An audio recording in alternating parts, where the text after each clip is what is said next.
And the letter said, "Mr. Hill, we are very pleased to offer you a full scholarship to go to Glasgow College of Nautical Studies in Scotland to study to be either a navigation officer or a ship's engineering officer, whichever one we choose, we think would be the best fit for you. All you've got to do is pass your exams and pass a full medical."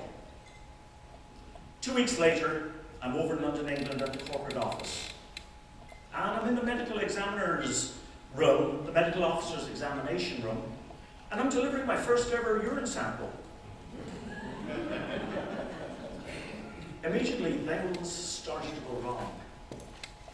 The doctor should have told me, "Jim, that you don't fill that urine sample jar all the way to the top." I couldn't have fit another drip into that sucker. He should have told me that you leave the urine sample jar in the back of the room in the little cupboard. And he should have told me that you don't bring it back to the reception area.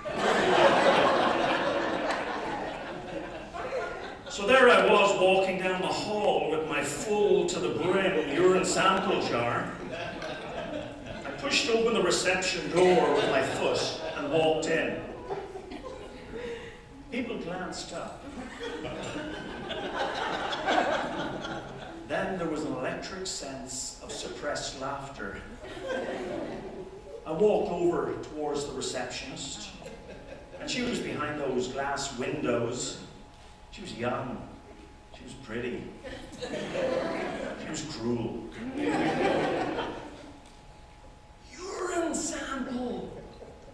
Urine sample! She didn't seem to want it. "Oh, you silly little Irishman, that doesn't belong here. That's disgusting. Just get it out of it. Oh, just bring it back to the examination room." So there I was, walking down the hallway back towards the examination room. I saw the doctor's head peep out with a frown on his face. "What are you doing, Dave?"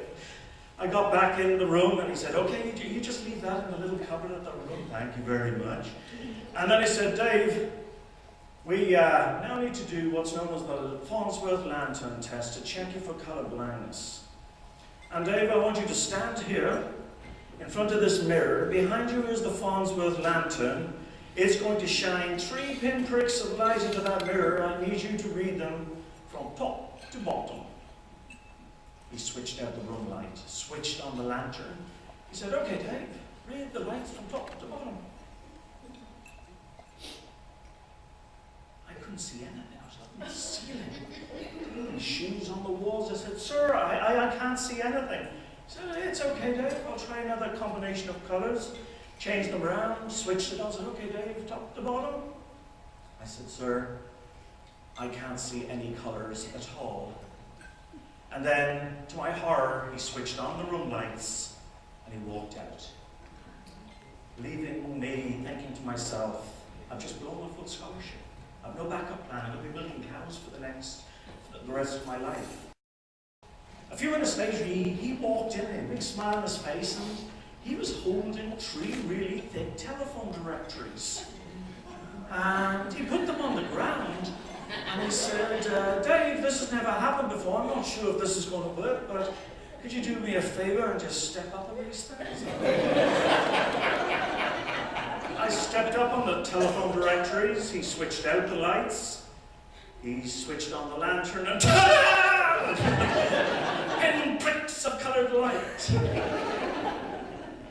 Unfortunately, I couldn't clearly distinguish between the colours, and he determined that I was colourblind.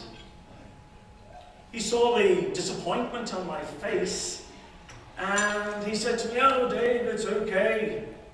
Don't worry about it. You can still become an engineering officer if you're colourblind. And by the way, you're probably too short to be able to see out the ship's navigation windows anyway."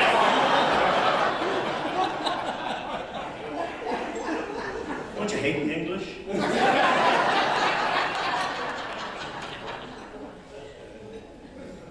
The relevance of this to you is, how do you deal with setbacks?